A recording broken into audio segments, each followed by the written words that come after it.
All right, folks, it's another edition of the radio show with Mark Lee. Yours truly is here in the house. Looking forward to having some guests come in and join me. As a matter of fact, I had one that just popped in, and hopefully they'll be popping in later on, and we'll have a full conversation with them and all of that. I see that Tia Carroll has popped in and is saying hello as well. So definitely appreciate Tia joining us here on LinkedIn. If anybody else wants to say hello, we would gladly have conversations with them as well. So we're definitely looking forward to an amazing show and great conversations and all of that. But we're going to see how everything plays out, and definitely looking forward to some great conversations and some amazing times. So definitely, if folks are paying attention to things going on in the world, there's a number of things happening. Unfortunately, COVID cases seem to be on the rise here in the United States, and that is causing concern for some people, even though the schools are opening up. And I know that here in North Carolina, year-round schools have started, and they are definitely going back in full force. I'm not even sure that the kids are wearing a mask and all of that, but definitely they may be the test ground, as the traditional schools won't start until August. I actually need to get in touch with my younger brother and see what his plans are with my two nephews. I'm curious to see if he's hoping that they're going to go to school or if they're going to stay at home and do the homeschooling, as a lot of people are still concerned about what's going on. But we do have vaccinations continuing to go on. And of course, a lot of people are maintaining their vaccinations and all of that. So that's some of the things that are going on in the world and all of that. So I'm going to get in touch with Miss Riley and see if they are ready to join the conversation and all. But definitely, there are so many things happening that we are looking forward to a great conversation, and hopefully they'll be able to get their camera on so we can talk to them about what they've got going on and some of the other guests that will be joining us as well. We have so many folks that are hopefully going to be popping in during the course of this show and all of that. But let me just tell you a few of the things that I have heard about, including the fact that apparently things are going on where Zoom is eyeing a cloud business deal. That's right, Zoom, the video conferencing system that blew up in popularity over the pandemic, plans to buy cloud-based customer service software provider Five9. All stock deal worth $14.7 million. Dollars. That's $14.7 billion dollars, will help Zoom tap into the 24 billion contact center market, per the Wall Street Journal. With lockdowns and remote schooling, Zoom's business has exploded over the past year. Meanwhile, Five9 provides technology whose use has accelerated during the pandemic, when many contact center staff have been working remotely. So it looks like this could be a great business deal and a business deal that could be beneficial for both parties and all of that. So we're going to find out what's happening in that regards, and definitely have some more conversations about that as well. And like I said, we're going to be hearing from some of our guests. And one of the other stories that I hear is apparently that face scans are growing in stores. That's right, a growing number of stores are using or considering using facial recognition technology to track shoppers, sparking renewed debate about privacy. While the technology is primarily used for theft, it is being rolled out to track shopping habits, monitor employee productivity, or send targeted ads to certain shoppers. Advocacy organizations are pushing back against their use on privacy grounds, while Portland, Oregon has outright banned the use of facial recognition by government, retail, hotels, and restaurants as well. So I think that's what they said was restaurants as well. So it'll be interesting to see what goes on in that regards. So I see that I've got Ose in the house, and that's actually one of the people that I was looking for and all of that. She is an amazing musician, and I had the pleasure of meeting her and talking to her on Clubhouse, checking out her video, and I'm definitely going to try to bring it up here on YouTube so that y'all can check it out as well. But definitely, it's always great finding some amazing talent going on in the community. And I was definitely glad to see Ose in the house also. So she's over here, and she's definitely joining us. And also, Ose, how are you doing? And I'm good. How are you, Mark? I'm doing good, doing well, just keeping busy. 1,001 things going on in the world. We've actually got rain here in Durham, North Carolina, and I forgot exactly where you are located at. Well, right now I'm in Nigeria. Went back to my roots for a little bit, but originally I'm from Toronto. So Okay. yeah. Yeah, we actually have one of our main people that does shows for us here on the Pod TV/IBM TV network, and that's Sasha Starr. He's a chess pro and has been in that field for years, but he comes and joins us doing the news show all the time. But he is from Canada as well, by way Oh, of wow. Russia. And then we actually have a Nigerian program that's every Friday.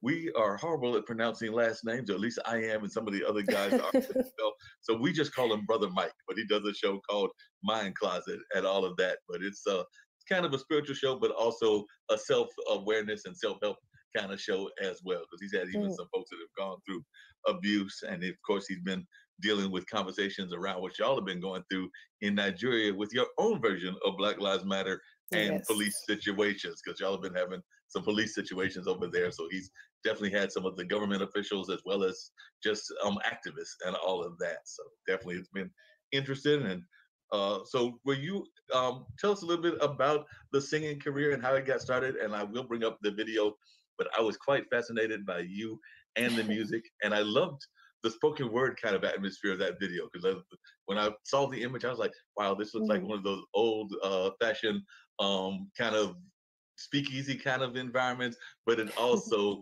had some of that poetry slam kind of feel as well. And actually, this weekend, I actually just attended a poetry slam because I work at a cultural arts center, and they do a poetry slam about once a month. Every once in a while, they may take off Mhm. because people are doing things, but for the most part, it's monthly, and it's a great event that takes place at the Hayti Heritage Center. But I'd love to hear a little bit more about your story. Yeah, of course. So, of course, my name's Ose. Just turned 18. I'm an 18-year-old R&B soul singer-songwriter from Toronto. I've been doing music for a year now. I just touched a year in January. I started early January last year. It's just been me and my mom. And yeah, honestly, the whole singing thing, I've music has always been a part of me. My mom, she was a choir director when I was younger in the church. And my dad, he was a pastor. So I was always surrounded by that musical environment. And I feel like, I don't know, just being around the instruments and constantly hearing people sing, like it kind of just awakened this thing in me, which, I guess was dormant for a while until it had that kind of catalyst to spark it. Right. So, yeah, music's always been a part of me. And then, throughout high school, I was a theater kid as well. So lots of acting, did a lot of musical theater and stuff like that. And yeah, music and all that is just a very prominent part of my life. So yeah.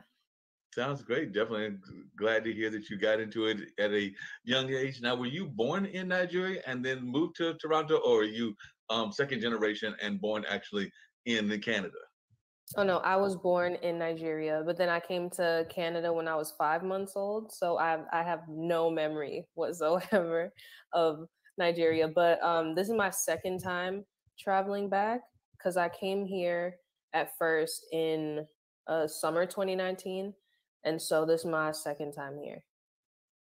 So, what have been some of the things that you've seen that you enjoyed about your original homeland of Canada? And I can actually relate, by the way, even though I'm in my late 50s, I remember that when I was born in the 60s, my dad was Mhm, stationed in the Air Force, and um, after I was born, mom and me, because I have a younger brother, but he didn't come around till much later, 7 years later.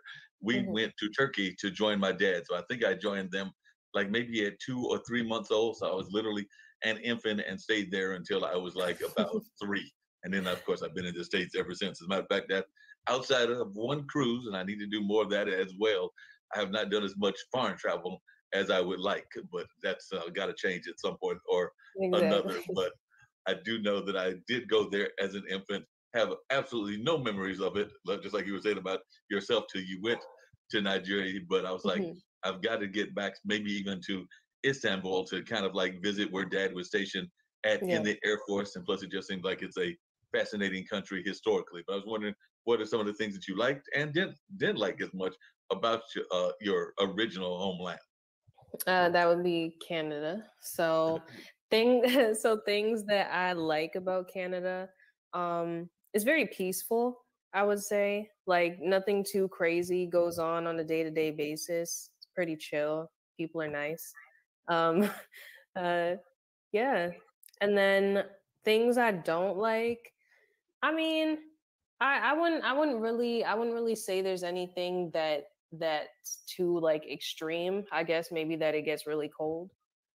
Like whenever certain seasons come around, it's always like to the extreme. So if it's summer, it's like scorching hot. If it's winter, it's like freezing cold. So there's never that just like in between. It's always like one or the other. So one extreme or the other, and you're sitting there going like, I just want nice, relaxing weather. I don't want yes, either one of those. I just want it to be exactly. nice and calm and relaxing. Actually, when we were talking to Sasha today earlier, like I said, I think he's in. Can't remember if he's in Vancouver or Ontario, but I know he's in one of those. But I'm thinking Mhm. Ontario for some reason. But I know we were talking about the heat wave, which is all the way over to the west of y'all as well, meaning the western part of Canada, just like the Yeah, western part of the United States and everything. But it's been impacting them. As I was telling Sasha, I sometimes feel that that doesn't get enough coverage because we're always concentrating on what's happening in the U.S., not in the understanding states. that there Yeah, are other parts of the globe, including on our own hemisphere, that are yeah, suffering the same kind of fate. yeah. But We exist too. exactly. That was kind of my point. I'm like, y'all talk about the fires in California and Oregon. They're probably going up a little bit north and hitting that part of the world as well. But if you heard the news coverage, you might not believe it because you'd be like, wait a minute, they're having fires there also. So I agree. A lot of times, folks don't think about that. As you've been Yeah. visiting Nigeria, and you said this is your second time, what has Yes. been your impression of your parents' home country? I love it, honestly. I love the fact that the people are so like free spirited. Also I love the and I guess this is one difference between like over here and the Western world, just like the communal living. Like, you know that saying it takes a village to raise a child. Like honestly, I can see that over here. Like everybody is just like a tight knit community, whereas in the Western world it's more like individualistic. Everybody's kind of like, I gotta go about my day, get my check, and then go home, just do what I gotta do. But everybody here is just so concerned for one another, and it's just like, oh, you need something, okay, I got you. Or oh, like you need to go to this place, okay, I got you. Like, that communal love is just there. So yeah. And that's a great thing. The fact that that communal love is there, and y'all get to enjoy that, and definitely enjoy that kind of flavor. I've actually got a cousin that lives in Canada. He's actually involved, um, primarily identified as African American, but I have some cousins that only identify with the Native American part of their ancestry. And actually, even though we acknowledge that part and the European part of our Mhm. heritage, they choose to identify more with the Native American side. And one cousin actually has a native fashion line that is based in Canada, or a native line of different That's fashion amazing. styles and everything. And he's based there. And then I've got friends that are there as well. So I do know that sometimes that conversation about relationships with indigenous people, as well as just the diversity that exists in Canada, is very much interesting to me. So I'd love to hear Yeah. your thoughts about Canada and its diversity, because I know that in certain places like Toronto, you might find practically the entire world in some of those Everybody. cities. You can find every and anybody in Toronto, and honestly, it just makes living in Canada, and I guess I should say Toronto, more interesting, right? Like, especially during certain times of the year, like Afrofest and like Caravana, and just even Jerk Fest and these different things that take place throughout the city. Like, I don't know, even though people can't necessarily travel out as much, it makes up for it because you just have such a widespread diversity. Different people walk down the street, you could see three people walking together, and everybody has a different background. There's always something going on, and I guess it makes people less I don't know, kind of ignorant, less myopic, because there's just so many different walks of life that just walk the streets, and different things that happen. So yeah, there's no excuse for being ignorant. Yeah, that's very much true and everything. Were you surprised that you were able to get there so soon to Nigeria, and going back to Nigeria with the pandemic? Because I know actually my friend Nick, one of the co-owners of this station, just recently Yeah. came back from New York, and I think he's planning to go to overseas sometime in the next month or so. But with the pandemic still raging and everything, in some parts of the world even having worse fate than others, because I know India is still dealing Oh with yeah, it's crazy various over there. variants and everything. So my heart Yeah. definitely goes out to them and all. But I was just wondering when and I assume you're there with your mother and maybe other family members, but um, when you decided to make the trip, were you surprised that you were able to make it as soon as you were within the middle of what we're going through with the pandemic? I was surprised at the same time I wasn't, just because like I'm fully vaccinated, right? So a lot of the regulations that Canada had before are getting more lenient to those who are fully vaxxed, because when I went to LA in April, things were really tight. Like I know that at that time when you landed, you had to go through, you see, getting out of the country was the easy part, but it was trying to get back in that was harder, because getting out you had to do like the travel tests and whatnot, but then getting back in you had to go through all these COVID tests. And then they had this regulation that you had to stay at a hotel for I think a couple days, and then during that time you would do another COVID test, and it was just really crazy. But that whole regulation is up now for fully vaxxed people, which is great, which means that I can travel more. So, yeah, I'm just glad that things are starting to lift slowly but surely. So, And yeah. that's a great thing.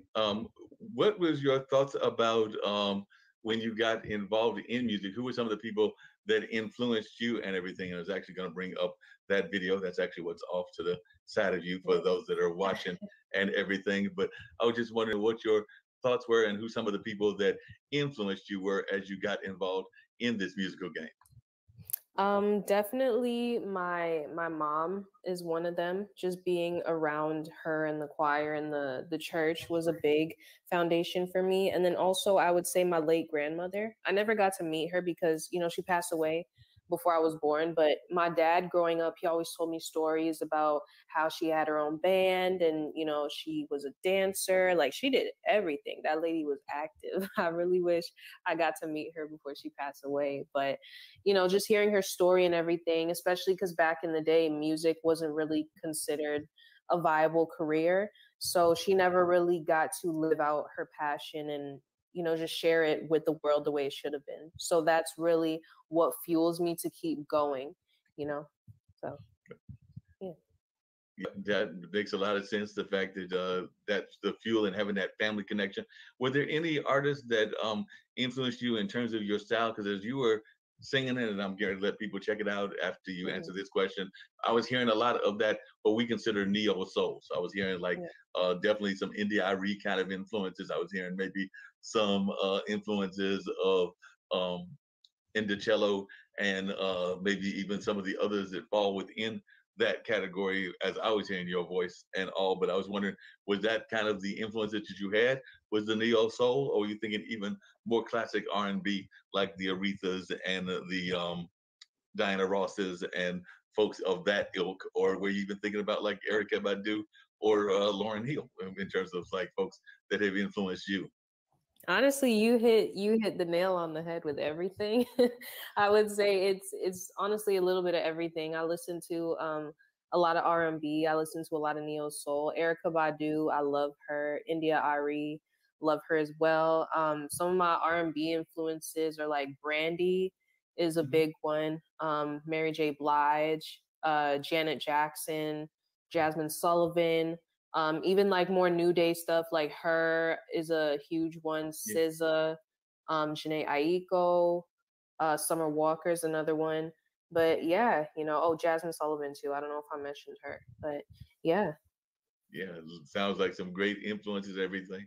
One of the other things that I noticed is you mentioned that your mom is an important part of your career. It sounds like she is also, if I'm hearing you correctly, one, and maybe she's a soul manager and all of that. But I was just wondering, how important is it to have family in the management team? Because, a lot of times we know that young people get caught up in the entertainment game and they don't always Yeah. have the support of their family, or if they do, they might be geared in what some people may consider the wrong direction when I think of some of the child actors, and even sometimes when I think of the hard stance that Mr. Jackson took with Michael and Janet and the rest of the Jackson clan. But I was just wondering what it's Mm. like having your mom as your manager, and are there other parts of the management team that are separate from the family, or is it pretty much just a family affair?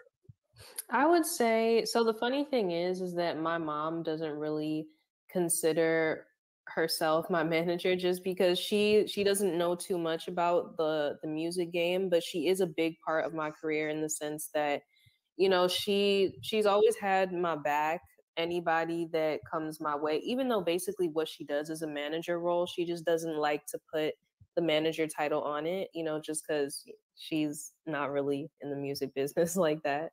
She's just supporting her daughter. But yeah, it's just really important to have the support of your family with you because that's a different type of love. Anytime you're down or you just, I don't know, you're just in a rut and you don't know what to do, that somebody's always got you. Because a lot of the people that come along the way when you are making your way to the top, they might not be in it for the right reasons, or it might be conditional, right? But just having family with you, that's that unconditional love and support that's always going to be with you. That's your backbone, your everything. So it's just really important to have the familial support above anything. Yeah, it's definitely good to have that family support. I know that a good friend of mine actually used to work at one of our local theaters, and her daughter was actually involved in the pageant scene. As a matter of fact, I think she might have just entered one of her last pageants because she may be getting ready to age out of that pageant scene. But she also oftentimes will um, resonate with that concept of having your family support you and all of that, because definitely it's very vital, and definitely folks need that. In the radio business, there are a lot of times the independent artists would complain because they couldn't always get the break in terms of like being heard by the either local or regional radio stations. And Hmm. that's been a complaint here in the United States. I don't know if it's as much of a complaint in Canada because I don't know what the radio system is there, but I know here there's certain powerhouses that pretty much control the radio networks, whether that's Radio One, whether that's Clear Channel, or whether that's a number of other ones. Of course, the pandemic opened up things because more and more people got their music out on Spotify, Reverb Nation, and a couple of the other platforms. So I was just wondering, how has your success been in terms of getting your music out on mainstream radio, or have you done better getting it out on college radio and doing it independently, whether that's through Spotify, YouTube, or through Reverb or some of the other platforms that are out there?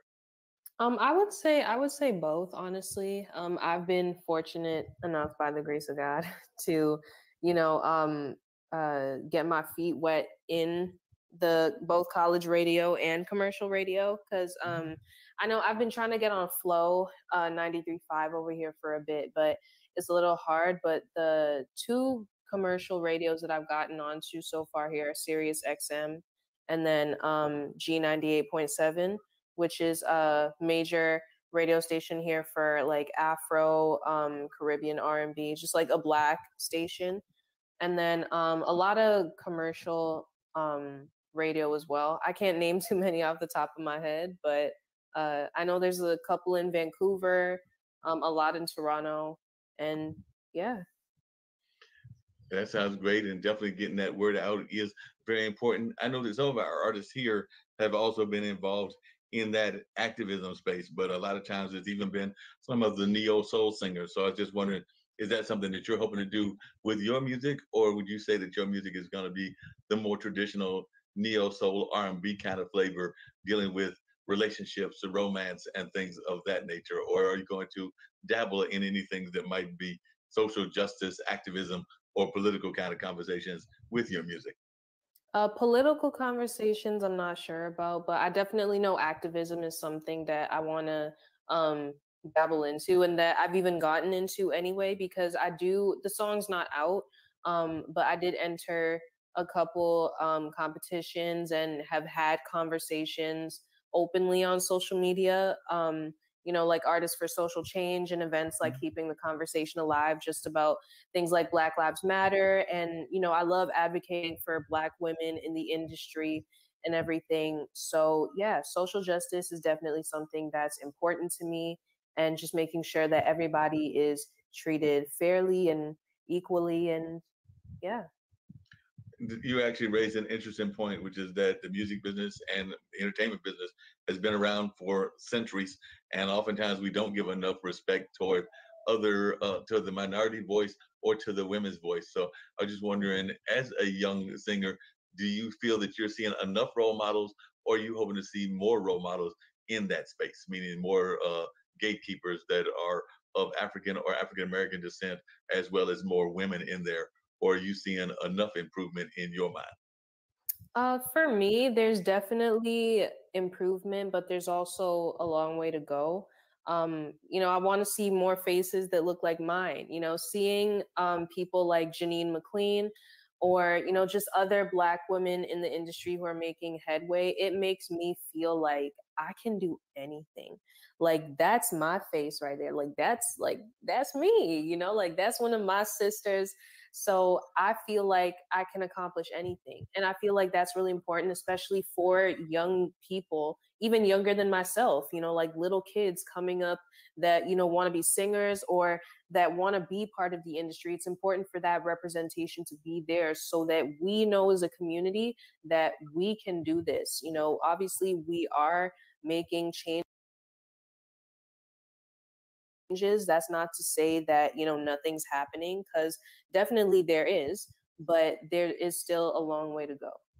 No, there's definitely a long way to go. You got a good point there and everything, and hopefully we'll see more of those kind of changes. I'm gonna imagine that even though it was here in the States, that seeing Kamala become vice president was one of those examples of power and leadership that gave you motivation and even gave you fuel in your own journey. But I don't want to put words in your mouth, so I guess I'll ask No, you, definitely.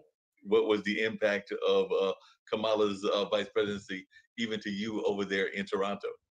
It honestly, as you can see, I'm stuttering a little bit, but seeing a Black woman become the vice president just let me know that, like I said, I can do anything. I'm powerful, I'm unstoppable. And it made me more confident to go forward and go ahead in the path that I'm trying to get into. And it also let me know that nothing can stop me. And if it's for me, it's for me, despite the skin color, despite, whatever the case may be. I can do anything, and seeing a Black woman become the vice president, it just amplified that even more. No, no So, doubt about that. I can definitely understand that. I know that a lot of people here in the States get caught up in the um, talent show competitions. I'm actually was part of one called The Road to the Apollo that my friend Captain Newborn put together. And it literally was people mostly here in the North Carolina area, even though I understand we had relationships with some other promoters in other states, but they would, yeah, particularly the ones here in North Carolina, they would travel from throughout the state to various venues that we picked and everything. And then we ran like an Apollo like show. And then the winners got to go to the real Apollo and basically jump the line. So we got to go to the front of the line, and our people actually had like a 95% success rate because we ran our show, The Road to the Apollo, just like the Apollo with the house band, our own version of the Sandman, me and Captain doing the hosting roles, and of course, our own rotating Kiki Shepherds and all of that. So I was just wondering, that's from your amazing. perspective, what were those kind of talent shows like? Did you enter a lot of them in high school? And does Canada have its own versions? Because I know one of our guests that's well, she's had a show here for a number of months and everything, is Alexandria May, and a lot of people consider her like the Taylor Swift of South Africa, Johannesburg to be exact, and all. Yeah, I think she's in Johannesburg. I don't think it's Pretoria, but they consider her to be that leader in that regard. So I was just wondering your thoughts about talent shows and all, because like I said, I think she entered one of those in South Africa. So I know that they are global in nature, and it's not just The Voice or America's Got Talent, even though sometimes people from Canada enter those contests. But I was just Mhm. wondering whether you have pursued that avenue as well. I've tried. I know that I tried to enter into The Voice, the American The Voice, a couple times. Right. Well, two times actually, but I didn't get in. And we don't have too many competitions actually, like The Voice or American Idol in Canada. Like, or at least they don't run anymore. I guess maybe because like there's no sponsors or whatever the case may be. But there are little competitions that go on around the city, like. I remember I entered this one. It was called Writers Room, and it was hosted Mhm. by this organization called Manifesto, that does a lot of things for creatives in the city, especially Black creatives. And I won, so I got a slot in their show called I think it was the Manifesto virtual like series or something like that. I don't know. It was Manifesto 14, but usually it's this huge thing that goes on every year. I know Ari Lennox Mhm. headlined one time, and I know Mhm. Anderson Paak, uh, Daniel Caesar. So some really big names have appeared and walked across those stages. So it was huge for me. And then yeah, there's like little things that go on in the city, but I wouldn't say nothing as major as like an American Idol or like a Got Talent. You know. Yeah. Well, I know that a friend of mine here also does an open mic. My friend Brett Chambers has been doing it for well over 20 years. So I was wondering, does that circuit also exist? Because I know even Alexandria May and other guests I've had have been part of those songwriter rounds that exist, like in Nashville and other parts of the states. But I was just wondering, do you see a lot of the talent, like the open mics and songwriter rounds kind of things going on in your community, or would you like to see more of those in Canada? Because I know they're quite popular here, in addition to the more traditional karaoke, but you don't really have to sing to be a karaoke singer.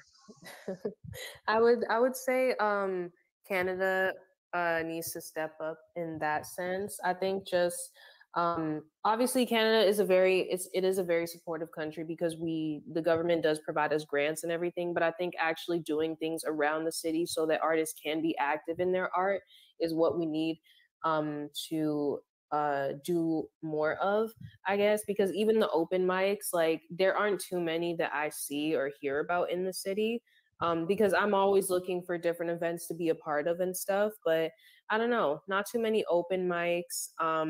I would say there is this one event called Golden Hour Live, but it's not an open mic. What it is basically is, uh, I think they pick three R&B artists for each show. It happens usually on Mondays, and it's at this bar in downtown Toronto. I did it one time. I was supposed to do it again. I'll probably do it when I get back to Canada, honestly, in September.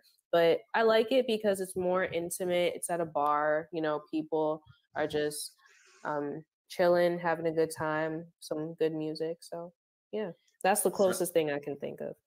closest thing you can think of to that kind of environment. You just Yeah, mentioned something that I've always thought that Canada did a better job of, and I wish that the United States did a better job of, and even other parts of the globe. But Canada does seem to support its artists financially, because I know that a lot of times artists definitely. here don't have that kind of love, and even after they've had successful careers, quite a few of them wind up, being broke and in some cases even destitute and things of that nature. So I was just wondering, is that something that you've noticed that your country does seem to do better in terms of supporting its arts? And also, I would argue that y'all might do better in terms of arts in the schools, because I know that that was a thing in the United States some time back, Mm. but where our funds have been cut lately, and I don't know they were getting as much support of arts in the schools as Canada and some other countries. But as a Canadian young lady, I'd love to hear your thoughts about that. Yeah, definitely. I would say when it comes to arts in the schools, Canada definitely does a good job with that because there are a lot of schools that focus on mainly the arts, like high schools and even elementary schools. Like I know there's this one school in my city called Cliff, and it's mainly like an arts elementary school.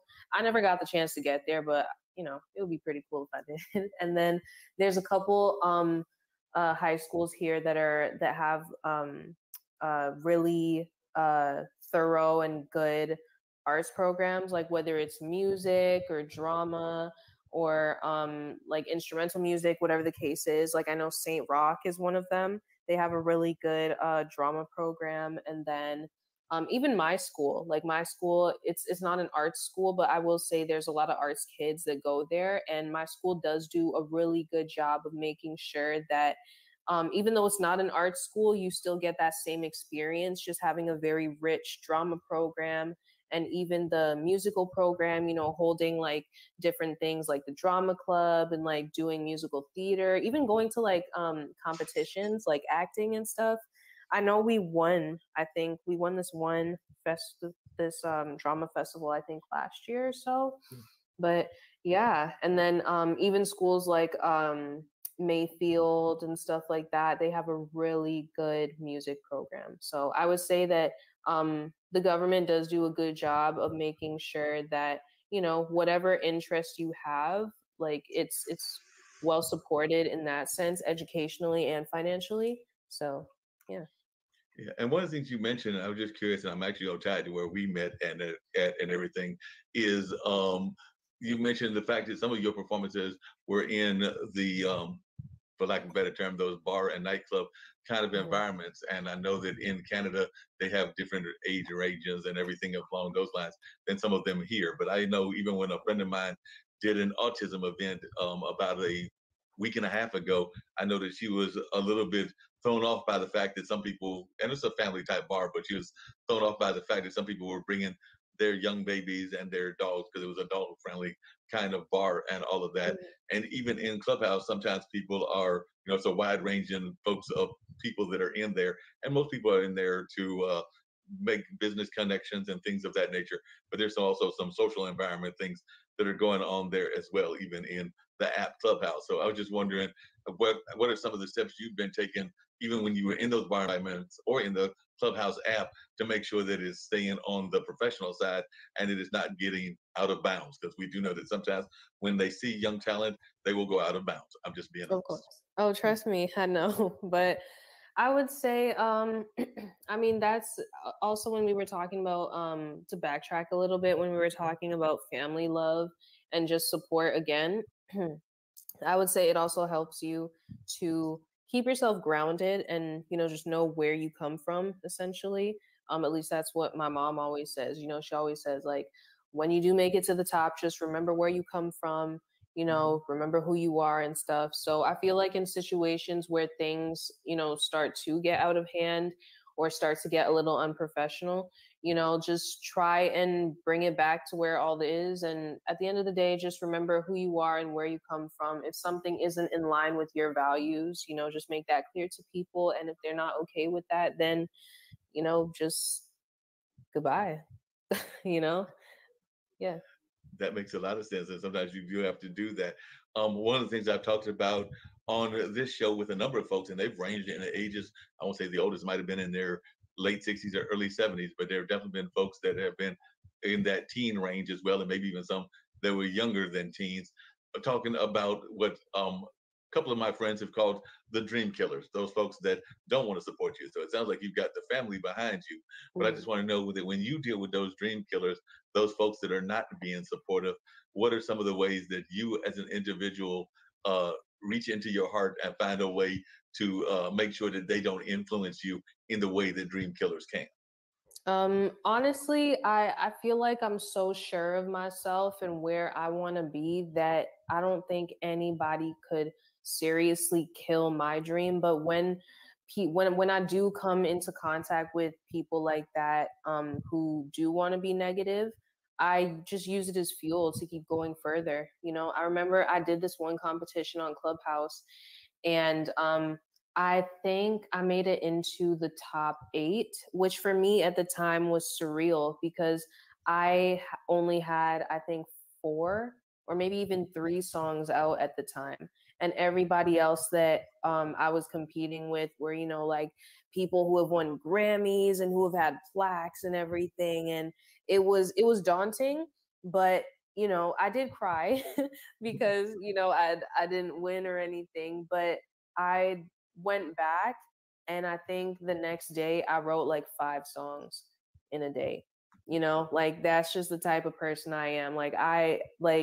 I'll cry about it for a couple minutes, maybe not even, and then it's like go back to the drawing board and figure out how you can make a comeback from this. Because doing that competition in particular made me realize that, one, I need to have more songs in the vault, and I just need to work on um just my art more, just dig deeper, get grittier with it, and see how I can make the best version of Ose and of my art, So, yeah, when it comes to dream killers, honestly, just go back to the drawing board and see how you can come back even stronger and stronger.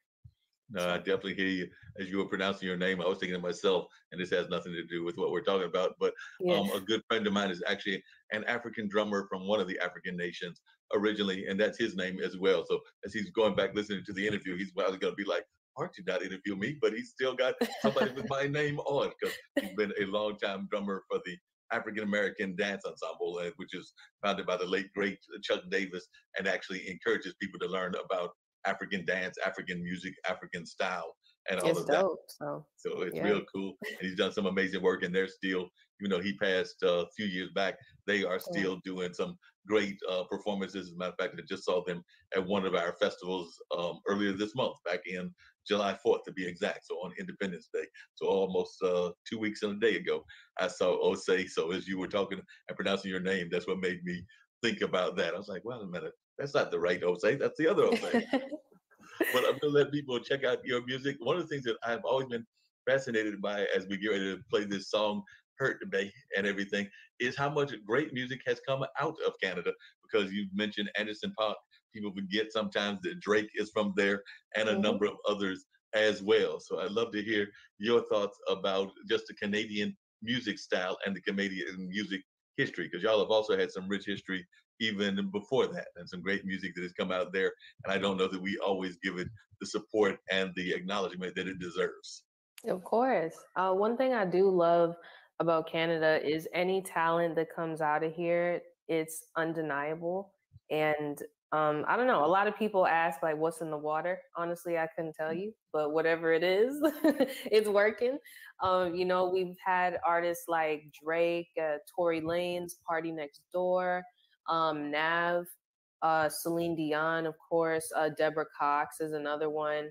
We've just had great talent constantly come out, and I don't know, it's amazing what the city does. Even more like underground and upcoming artists like Savannah Ray, Amal Nooks, like there's so many, Daniel Caesar. Like it's the talent is incredible, and every time I look at it, I don't know, I'm really proud of my country, because even though we don't have too many artists that come out, like I said, the ones that do, like the talent is just undeniable, and we make it big. And obviously, how can I forget the weekend? The weekend, he's from Toronto as well. So Wow, some amazing folks. As I get ready to play this song and get ready to hit the play button, but before I do that, tell folks what Hurt Bay is all about. Because, like I said, get ready to bring up the lady that was introducing you, and then the folks will hear you singing. And then I've also got another friend who's going to be joining us probably right after that song and everything. But tell folks what Hurt Bay is all about. of course. So Hurt Bay is all about, just being in a relationship with someone, and they're just they're not meeting the mark, Like I wrote this song actually at the time that I was with somebody, and it was really disappointing, because what hurts more is when somebody that you really care about just hurts you, and they're just not seeing that what they're doing is wrong. They're not seeing that they are hurting you, and you're trying to tell them, you're trying to get through to them, but it just doesn't seem to be received in the way that it should be. So yeah, this is just me expressing my hurt. Sounds great, and we're ready to play it. But before we play it, I did have a side question based on what you just Yes. said, which is you're only 18. How the heck do you know anything about hurt and everything? You can't have been hurt but so much at that age. You still have, as the old saying goes, you haven't lived life enough. Of course.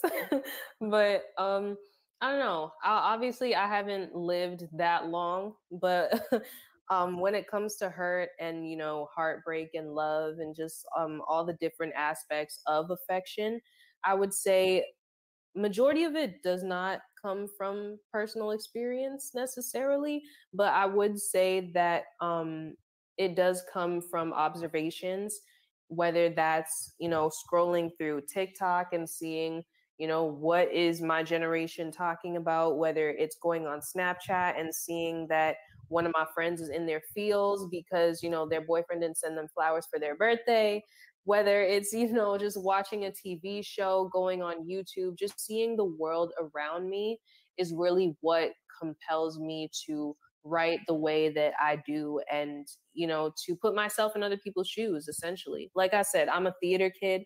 I love acting. So that action of just being somebody else and bringing people into my world is, a prominent thing that I like to do in my writing. So But we're going to yeah, play the song right now. But after we play the song, I've actually got to ask you about your generation because I'm actually a big fan of your generation and think that y'all are doing some amazing things, well, activism thank wise you. and otherwise. But I do sometimes Yeah, think that you get caught up in the like mentality as well. But I'll come back and definitely. explain what I mean about that and get your reaction after we hear this song.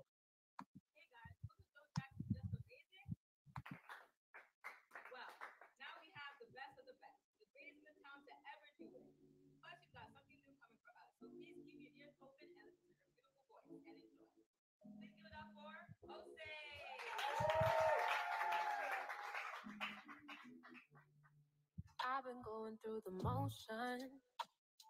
You don't see clear. You act out of fear. I always gave you my devotion. I let your shit slide. I turned up blind eye, and you gave me something for the moment and validated my emotions. I let you in, yeah, I was open.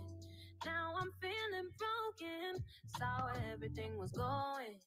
Held you down. Now what the fuck am I still holding on to? Feel like my heart is closing.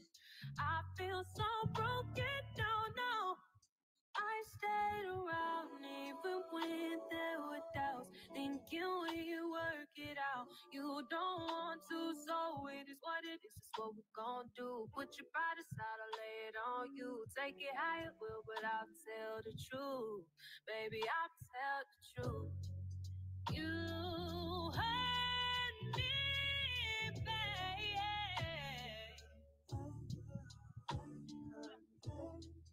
You hurt me, babe. No, no. We still going through the motions. Trusted every word spoken. Intoxicated like a potion. Overdosed on all the bullshit you were saying to me. I thought you was down, but it's okay. Clearly you don't care about us. Maybe I'm not enough. I stayed around even when there were doubts. Thinking when you work it out, you don't want to, so it is what it is. It's what we're gonna do. Put your pride aside, I'll lay it on you. Take it how you will, but I'll tell the truth. Baby, I'll tell the truth. You hurt me bad. Oh, you hurt me bad. Oh.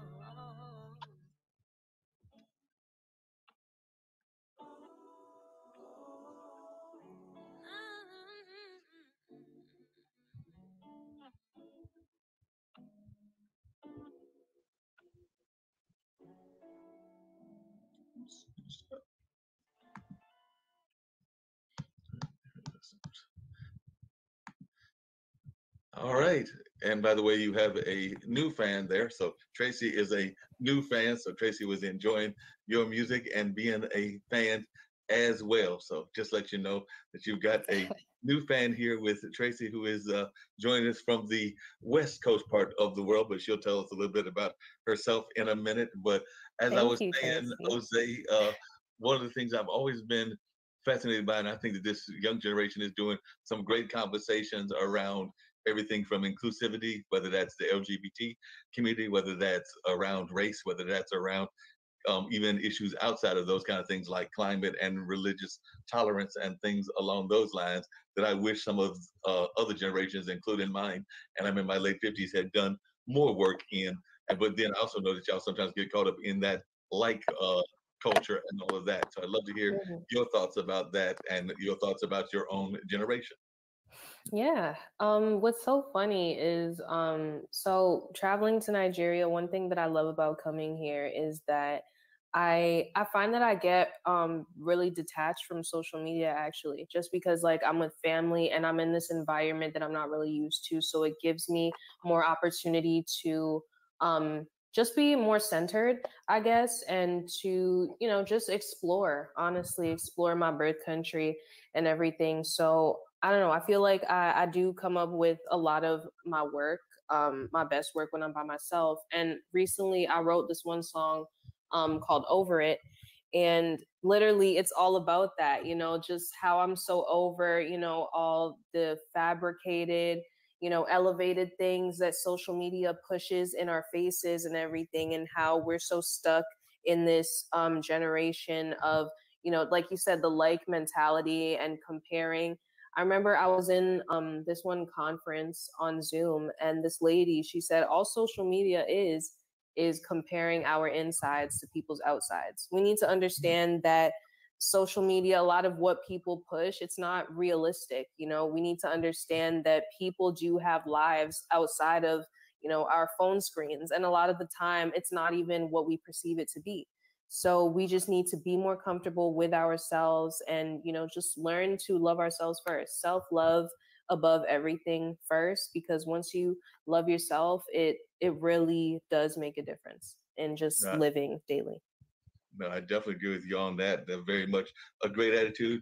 And actually, Miss Walker has gone through a lot of things. I had the pleasure of meeting her through Brian Schulman, and she's actually been having that whole pivot in life where things were heading in one direction, and then unfortunately they kind of collapsed and have gone in the other direction. So she's in that road of recovery and things of that nature in terms of trying to get herself back on her feet. So I don't know if you're going to need anybody to help you in your career outside of family, but Miss Walker is always looking to help and aid people because she's just got that kind of heart. But I'll let Of Tracy speak course. for herself and also let you know a little bit about what she's been having going on in her life, but also share with you what she thought of your songs.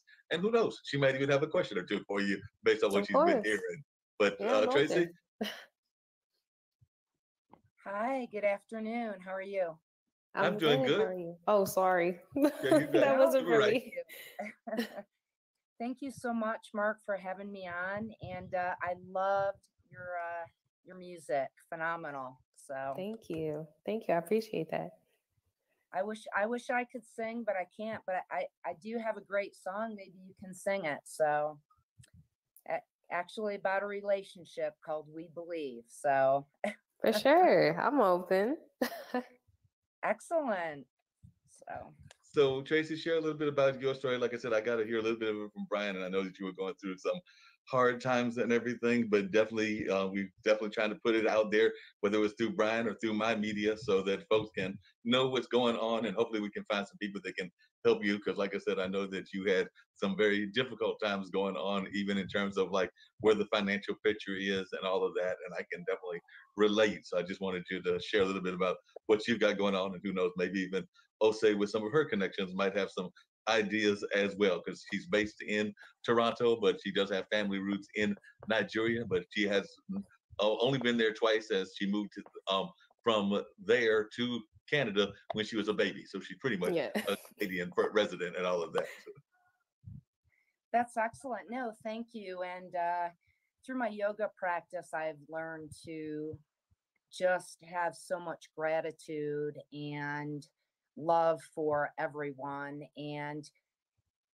as I said on Brian's show, my favorite acronym is TEAM, which is Together Everyone Achieves More. There's no I in team. Just through the pandemic and everything that has taught us, we need to all come together, and not just now post pandemic, but in the future. And we mustn't ever forget that. So thank you very much. And my gratitude is just, enormous. So, and say I actually spent a lot of time in Toronto. I grew up near Buffalo and went to school in the big metropolis of Alfred State. Two stoplights and no, one stoplight and two bars. So That's used amazing. to go to Toronto a lot. Young Street, I believe. Hmm. Uh, Great city. So, but yeah, I actually have been in the media captioning business for over 30 years. And through my life experiences, taking care of my father in law with Parkinson's, my dad is now in the last stage of Parkinson's. I lost my mother unexpectedly to stage 4 stomach cancer in December. Um, she I'm was so told sorry it about was, that. thank you. She was told that it was a medication she was taking, even though she was sick for 2 years. And no tests were done, but I was by her side, and that just exacerbated my desire to be a nurse. And I've wanted to be a nurse at 14. And so just a couple of years later, wink, wink, I wanted to pursue my dream. So for the last 3 years, I took classes, the prerequisite classes to get into a very competitive university. Over 300 people were interviewed and 52 got in. And when I found out I got in, it was about 13 days after I lost my mother. And I was driving down the road doing fist bumps and yes, yes, yes. I was so excited, and my dream was coming true. And if we don't dream, we don't grow. And if we don't grow, we stay stymied in this little seed in the soil.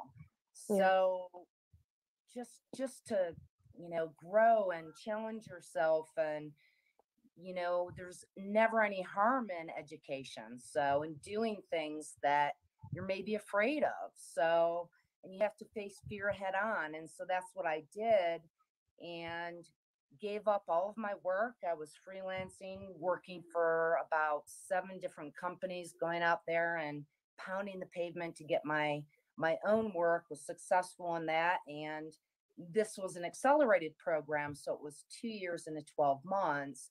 And the faculty said, we don't advise you to work. And they were right. It was 13 hours a day. So fast forward, I have about 1,500 hours in, probably a little more, and worked 10, 11 hours a day, put both of my children through college alone as a single mother, and wanted to make their dreams come true. And then suddenly, voila, it was my time. And I get to school and I'm there for a month. And my dad had just celebrated his 81st birthday. And Parkinson's is a disease that takes no mercy on anyone. You never know when you're going to have Parkinson's freeze, when you're going to have a great day, when you're not going to have a good day. And he was the best he had ever been. And friends said, your dad looks so great. I haven't seen him this great in 10 years. So off I went, dedicated a quilt. My mother was a quilter, and her last quilt she didn't finish. So two of her good friends finished her quilt. We donated it to the hospice, where I'm very grateful. They were phenomenal. And I thank them up and down, because I believe that teachers and nurses and all of us, we don't get enough thank yous. And thank yous go such a long way. And just to elicit a smile from somebody. So you can make their day with a compliment or a word of thanks, which is where the gratitude comes in for me. So I go to school, and fast forward, I went to see my dad Memorial Day. He was very ill. The nurse said he couldn't be left alone. I got a later flight.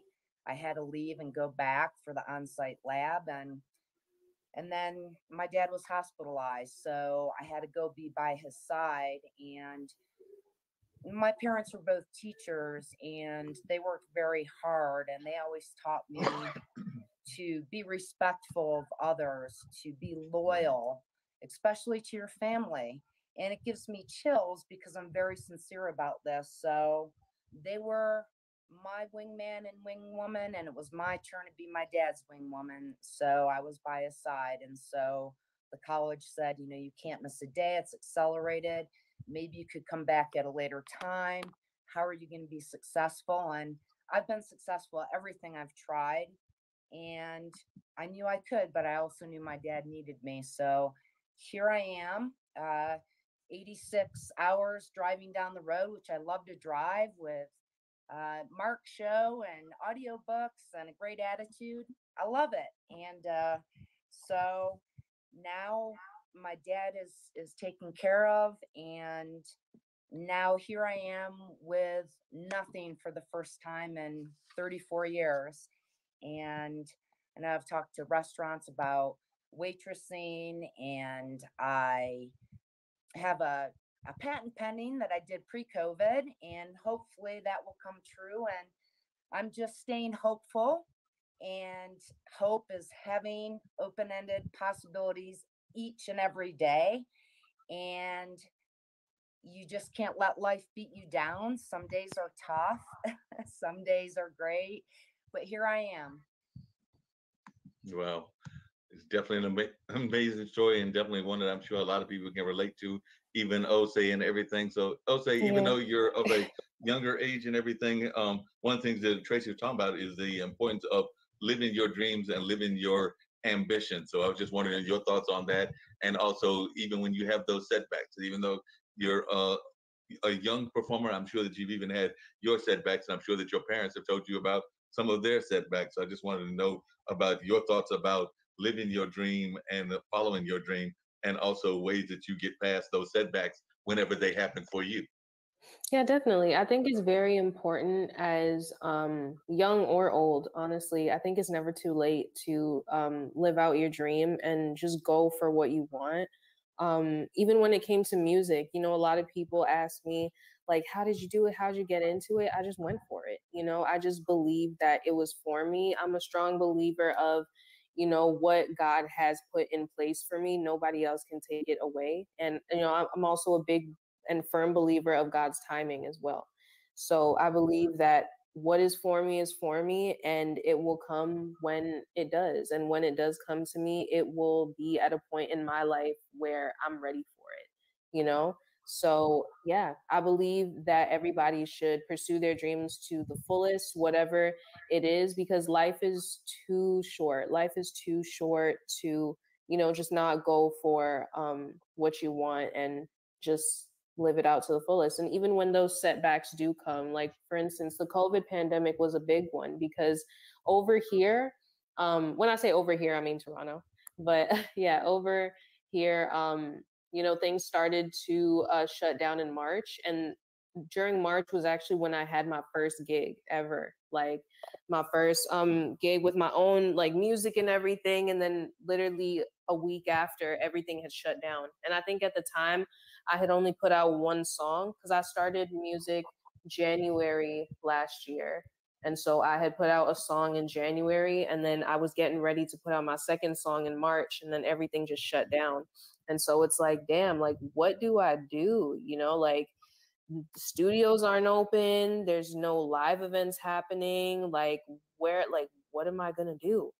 But I just took that time to perfect my craft. I was hitting up everybody. Like, I did not care how big your platform was, how small it was, like whether it was a show, whether it was, an interview, whatever the case was. It's like, hey, like, you want to hear my song? Like, I'm a great artist, I'm upcoming. As soon as they hear it, they're like, wow, and just little by little, just like that, doing cold calls, cold emails. Like, I would stay up till like midnight just calling every radio station like all over the place, just trying to get my song somewhere for somebody to hear. And then before you know, I got it on G98.7.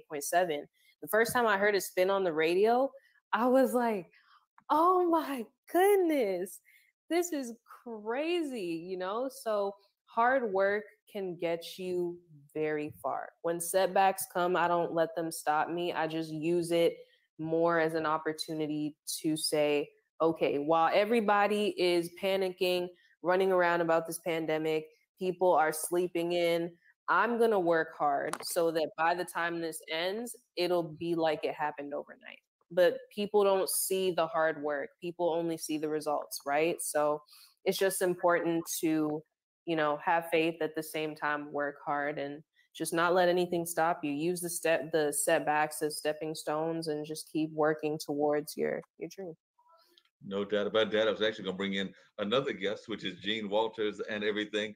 And Gene is actually involved in dream interpretation as well as being a business coach and I consider her like a motivational, transformational person and all of that. So I don't know how much you've heard, but we've got Osei on, who is actually the avatar over there, and you'll hear her voice and all of that. But she is an amazing singer from Toronto. And we've got Tracy, who has actually been a caretaker for her parents, and I think both of our, at least one suffered from Parkinson, but they were all dealing with different aspects of life and all of that, and doing the caretaking, and even going for another degree since she found herself in that setback kind of environment and all of that. So, Jean, I know that part of what you do is you interpret people's dreams, and a lot of times I don't know that we even pay enough attention to our dreams, even the dreams that we have at night and the daydreams that we have and all of that. But I'd love to hear your thoughts about dream interpretation and even using dreams to do what Osei said, use those dreams to push yourself forward.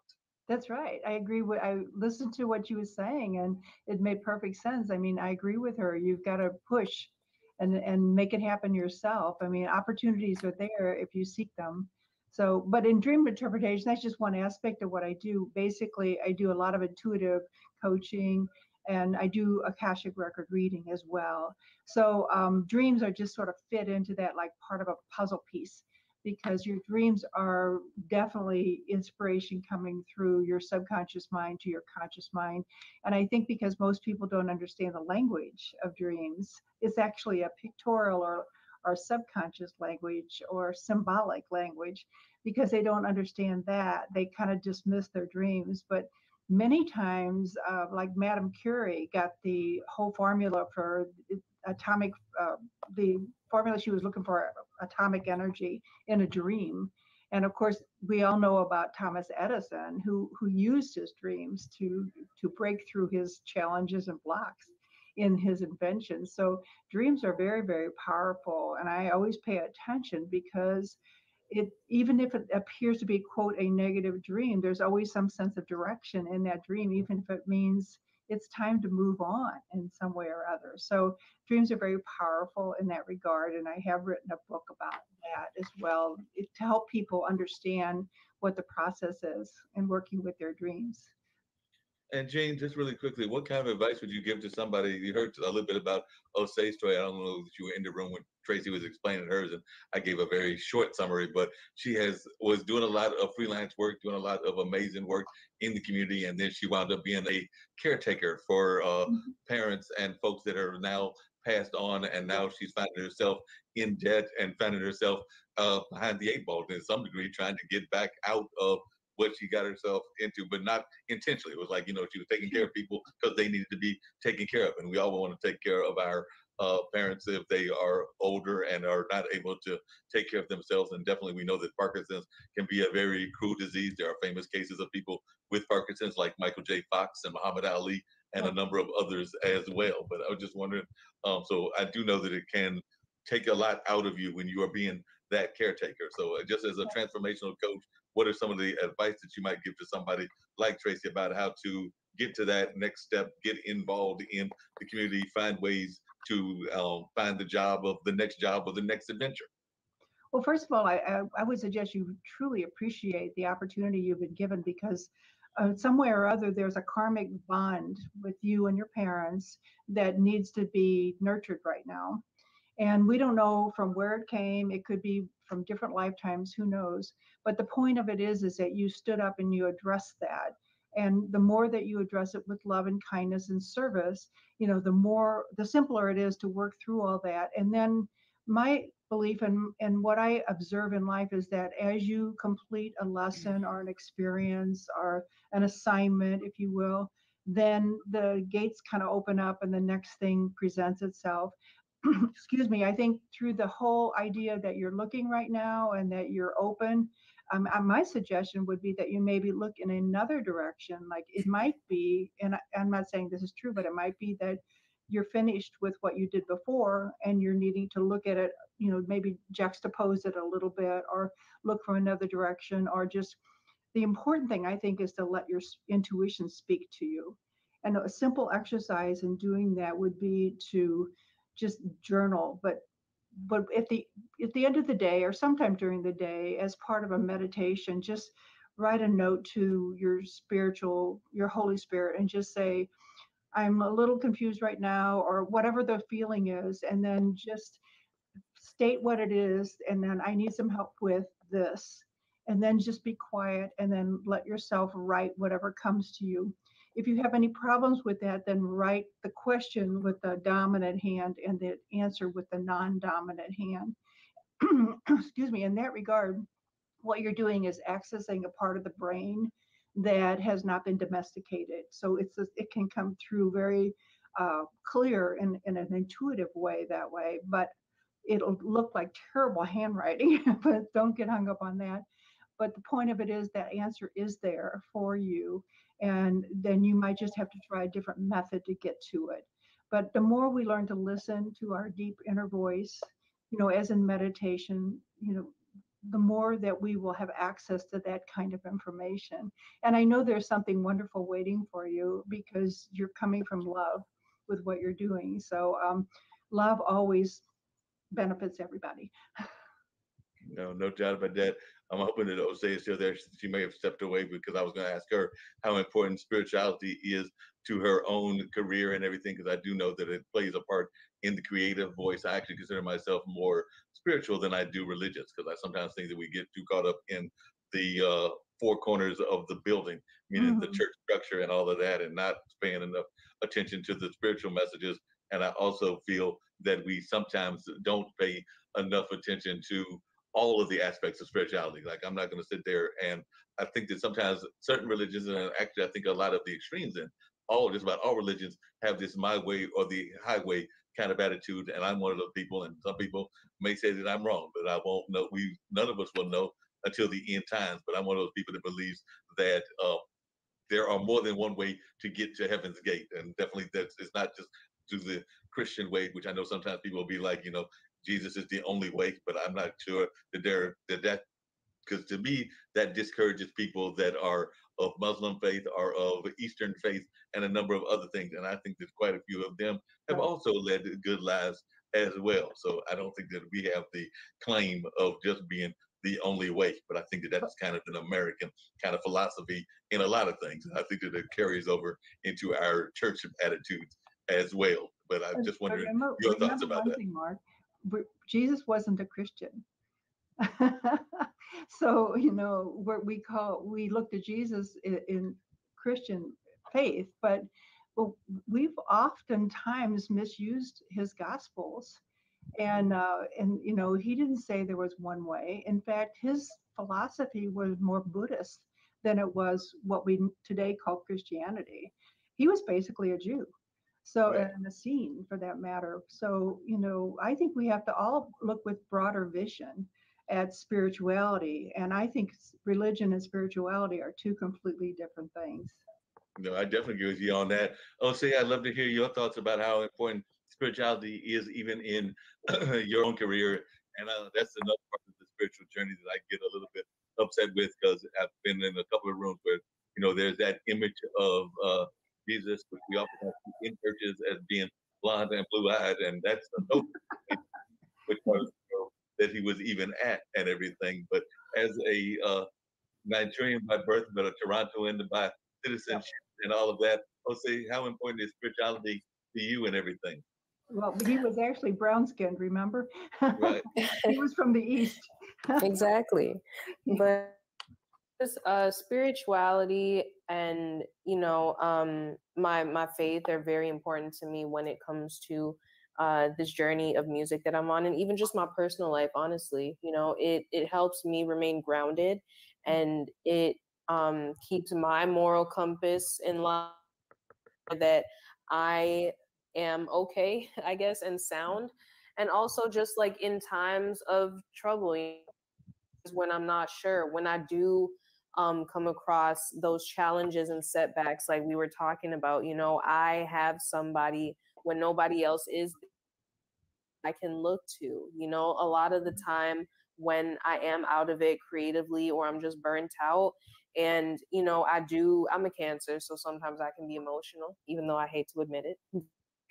When I do get in those moods when like I'm just out of it creatively, I'm just like, God, like I just need you right now. Even house, there are these like praise and worship rooms that go on. I go in them every Sunday.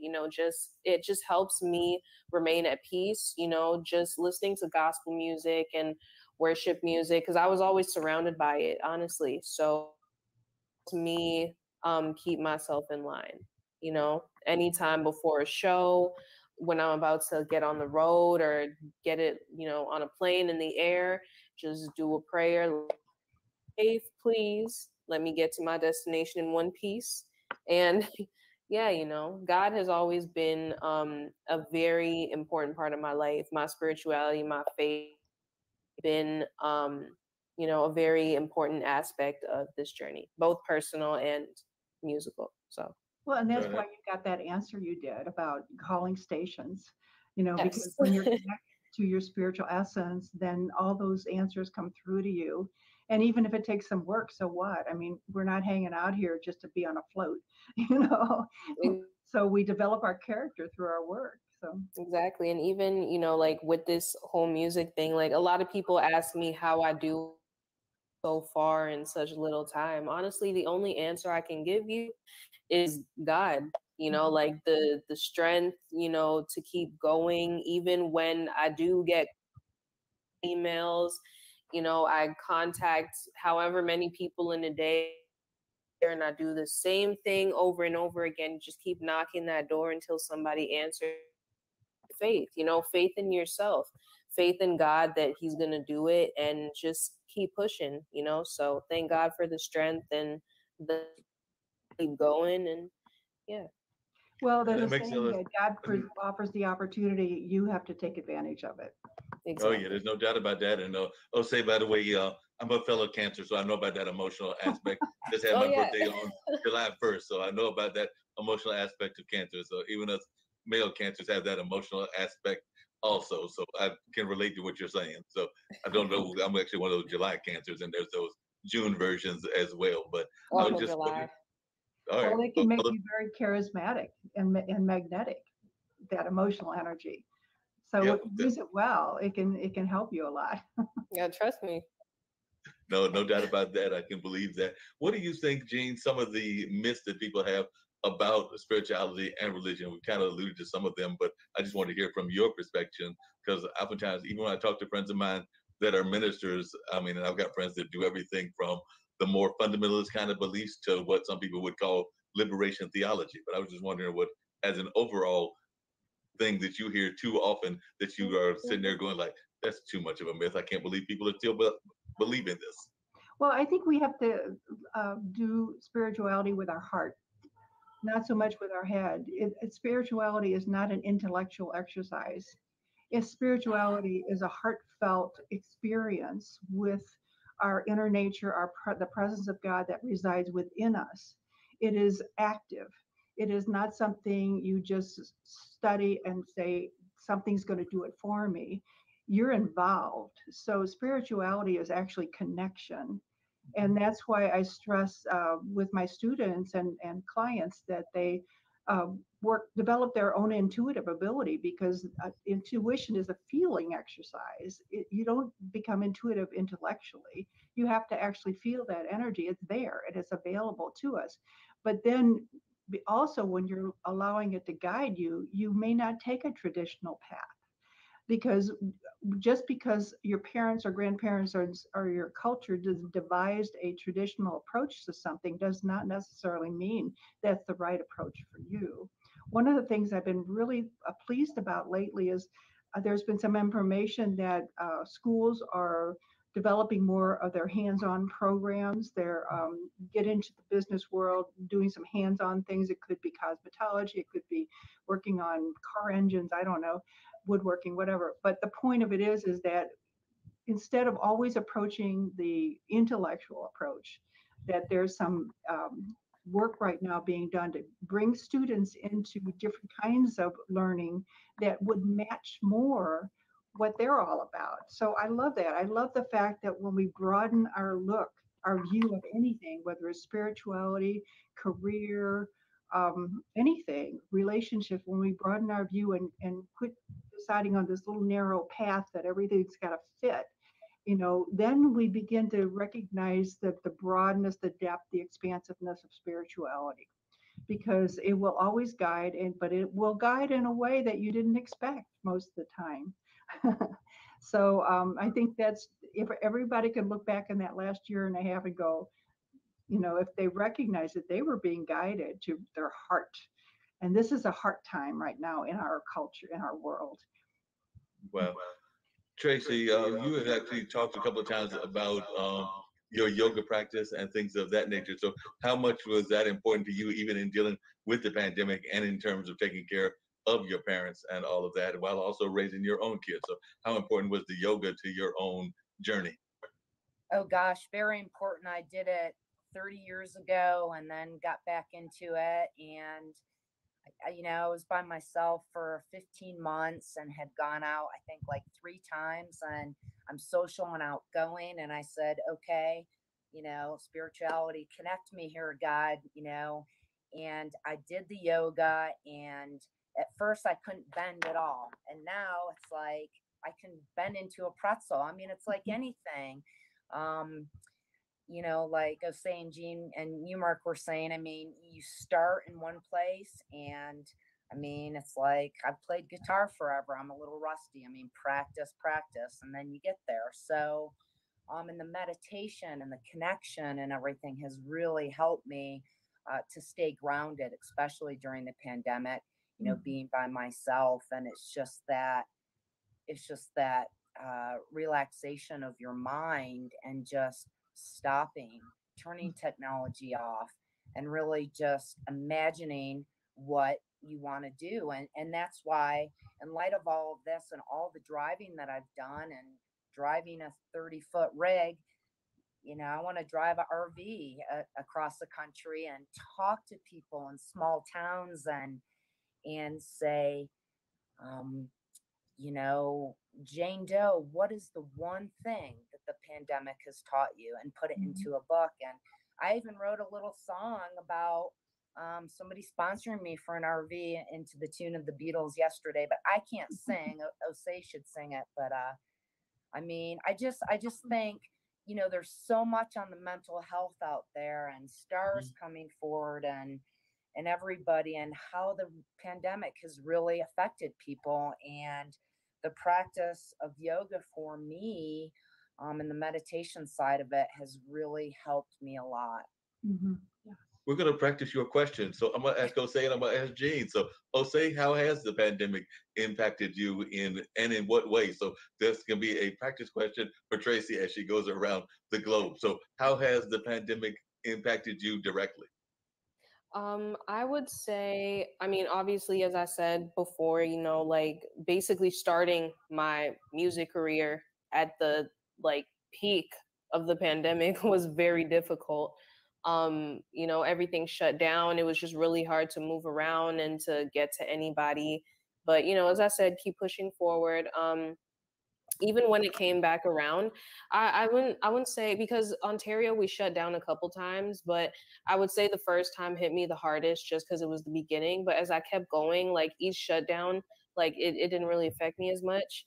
But I mean, I would say the pandemic affected me more positively than negatively, if anything, just because it gave me the opportunity, like Clubhouse, for instance, right? Like huge networking app. That's actually where I met Jeff Robinson, who I'm doing artist development with currently. And he also currently manages one of my biggest inspirations, her, And at one point, he did manage Alicia Keys as well, which is super crazy. But yeah, it just gave me the opportunity to network and meet different people and honestly just discover within myself that when I really want something, like I I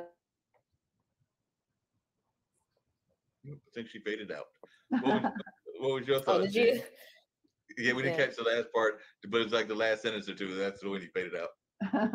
Oh no, I just said that the pandemic, affected me more positively than anything, and it just made me realize that when I'm a go getter. When I really want something, I go for it.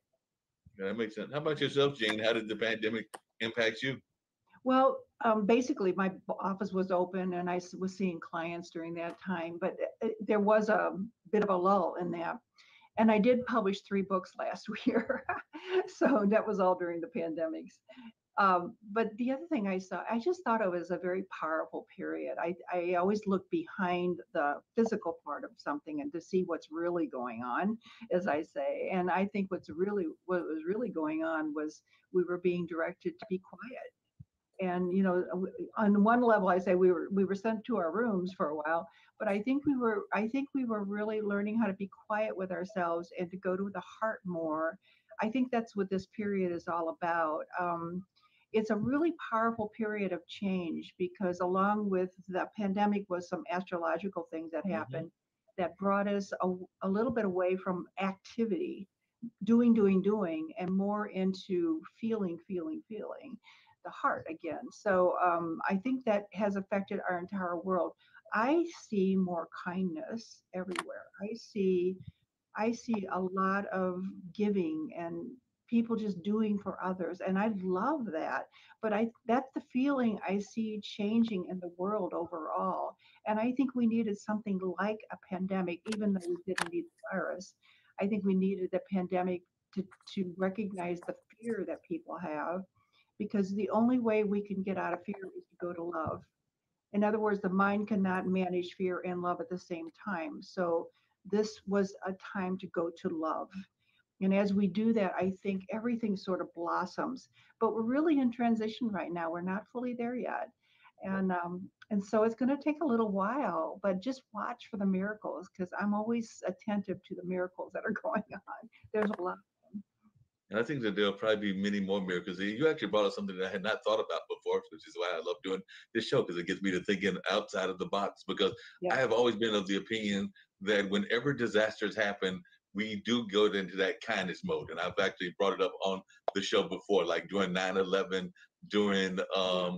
Katrina, and Yeah. things of that nature. We did have more kindness and things of along those lines, in our own world and sometimes even on a global level and all of that. Yeah. But because this was so global, it's almost like if I can use a computer analogy, this has been like a hard reset as opposed to a soft reset. I think the other ones were like soft resets and we didn't have the permanent change, which is what you're talking about, Gene, that this could be Yeah. a permanent change in that kind of zone and everything. Whereas before it was kind of like, we did it, we were nice to the people, we went down, like even during Sandy, we went to New York, we helped the people in New York. We went to Katrina. We helped the people there, both during Sandy and 9/11. And I could even say DC because DC was impacted as well. But then after a period of time, we went back to our usual ways, which is kind of like that Wall Street greedy kind of ways and all of that. But it sounds to me like what you're seeing, and I've actually had a friend of mine who's very much in tune to this kind of world and everything. And he oftentimes talks about light workers,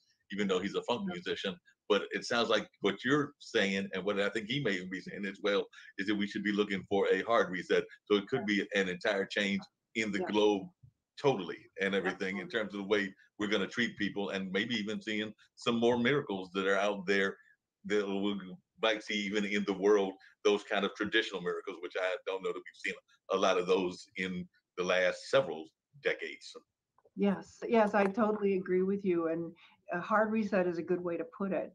But the world is changing, but we're changing. And every person that does a little bit more kindness every day, does a little bit more thoughtfulness, does a little bit more, just caring about other people. I think we're just starting this wave, and it's going to get bigger and bigger.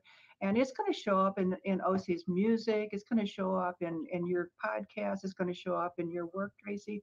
It's going to show up in everything. So it's just we just need to be patient and watch it as it begins to unfold. We're going to see this a lot of beautiful energy showing up. So my thought is pay attention. Pay Yeah, we attention. definitely have to pay attention. And one of the things we have to pay attention to, and I'd love to hear your thoughts about this, is that while there is the positive energy, there is also, just like there is yin and yang, there's positive and negative, and there is also a very dark negative force out there as well. I don't care what you want to call it, whether you want to call it anti-God forces or whatever, but they're out there as well. I'm thinking about like some of those people that stormed the Capitol and some of the other things that have been out there also. So for those that are thinking in that positive light, how can we deal even with Osei's music? Because I'm sure she's even seen that as well, that there are folks that are not exactly positive, and how can we deal with that? Because they're still out there as well. Yeah. So what is your Definitely. I have to go right in about 1 minute, but I just want to say one thing, and that's remember that people are wounded. And when people wound other people, it's because they're wounded. And so if we look at the, negative, hateful, whatever you want to call it, energy, recognize that those people are wounded. And a Buddhist would say, deal with them with compassion. They're coming from a place of woundedness, and the more we can forgive and realize that's where they're stuck, then we can look past that and realize from the inside out there's a divine essence there in them. They're just not acting from it right now. So the more we can act from that, the more we give them license and encouragement to act from that as well. It's going to take time. It's not going to be an overnight thing. We can No, do that it. makes sense. No, I hear you. That makes sense. I know you got to get ready to go, and we've only got a few more minutes to go in the whole show anyway. But as you get ready to depart, one of the things I always get all my guests to do. So as you're the first one to depart, I'll let you do it first. Is I always let my guests give their social media, the ways that people can reach them, and Yeah. also one of the things that I try to get all my guests to do is give their word of encouragement, because this is a global platform. IBM TV, now currently known more as Pod TV, Yeah. is definitely a global platform with folks all over the country. We've got shows out of South Africa, out of Nigeria, out of Oh, the United States, out of absolutely. various other places, and listeners around. So a word of positivity or word of encouragement. We've been talking about it to some degree, but more specific words of positivity or encouragement that you can give to our global audience, whether they're listening now or in what we like to call, or as our good friend Brian Shulman likes to call it, team replay. Yes. Well, my website is spiritualtransformation.com. So it's www.spiritualtransformation.com. I have a lot of information on there about what I do. My books are on there and so forth. But my words of encouragement would be, there's so many. Um, if no matter what you want to do, there's a way to do it. It may not look like the traditional way. It may not look like the way everybody else does it, but whatever you want to accomplish and do or be, there is a way to do it. You might have to climb over something or dig through or walk around or something, but there is always, always, always a way to get things done. So never lose hope on that. And thank you so much for allowing me to share with you today, Mark. I appreciate that. No problem. And you know that you can come back anytime that you like to. I'm always glad to have people come back whenever they're able to. So I'd love to have you come back whenever you feel like it. Thank you so much. Thank you, guys. Yep, no problem at all. All right. See ya. So, Tracy, what are your thoughts about some of the messages that Gene brought in there in terms of transformation? And I'd love to hear what Osei's thoughts about Gene's message as well, because I know definitely it might have been giving you some words of encouragement about some of the things that you're trying to do as well. Absolutely. And I mean, I had a incident where my son was almost 5 and fell 18 feet out of a window, and they weren't sure if he was going to make it or not. And from those 3.5 days in the ICU, I said, you know what? It's going to start with a thank you today. And so, and it gives me chills. I mean, if you say thank you to somebody each day, if you give a compliment, if you're out to a restaurant and say, you're a really great waitress, you will see that recipient's face light up like diamonds. And just say thank you and be kind. I was on the Random Act of Kindness team on LinkedIn, and every day I try to do a random act of kindness for somebody, even if I might be having a hardship myself, whether it's buying somebody's groceries or buying somebody's lunch anonymously. That goes a long way. And when you were talking before you mentioned 9/11, I thought the same exact thing. And we have these times in our lives and the world that hit us, and we think, and then we're kind, and then we forget, but we can't forget. And so I've been doing that for years, and it brings me great joy to help others, to say thank you. And we need more of that, and we need more kindness, and not just now but into the future. And so it's a wonderful thing, and love is what, and kindness is what makes the world go round. So No doubt about that. That's the very important thing, that kindness and all of that. It's very vital, and definitely we need more of that on a regular basis. And one of the things I was curious about, oops, didn't mean to do that. That became an overlay as opposed to an underlay. That's what happens in this lovely world of computer technology. So we're gonna make a quick change, and everything as I keep running my mouth. Oh, that's what I meant to do. Oops, hold on. But yeah, I agree with you on that. And I want to hear what Osei's thoughts are as I make a quick change here on something that I just noticed. So make a quick change. But Osei, what are some of your thoughts about that as well? Because I know a lot of times people will think about these things and not always reflect on it, even at a young age. So as you've been dealing with this, have you been trying to do acts of kindness yourself, kind of similar to what Tracy was talking about? I definitely have, especially with the pandemic and everything, and even being on Clubhouse and being in these rooms to talk to different types of people, like a lot of people, you just learn that you don't know what people go through, and so it's very important to be kind to everybody, or at least try as hard as you can to be kind to people that you come into contact with, especially being in these gospel rooms on Sundays when people give testimonies and, people ask for prayers for certain things they're going through. It's like, damn, I talk to you every single day and it's always smiles and laughter and we're always joking around and poking fun at each other. And I had no idea you were going through this. Like, that's crazy, like even, yeah, everybody just goes through things behind closed doors that, obviously we don't get to see. So it's just important to be sensitive to that and, yeah, to just be kind to everybody and have Right. that sense of empathy and sympathy towards everybody. Hey, Tracy, she brings up a good word, and I've been told that I'm a very empathetic and sympathetic person as well. But I'm just wondering, do you think that you see enough of that in society? Because I sometimes feel that we don't even do a good enough job of being in tune with our own emotions, our own situations, and sometimes we don't really want to expose the things that we've gone through. I mean, one of the things that I loved about you, even when I first met you through Brian, is the fact that you were very open about what you were going through and even very open about the need for help and the need for needing that help. And a lot of times I feel that we don't do that. And it can be something as simple as asking for a job, asking for an opportunity, asking for whatever. And by the way, say if you need a rusty guitar player, Tracy is available. I'm serving as her agent right now. So if you need a rusty guitar player, you might have to fine tune her and help her become better. But she is available to play on the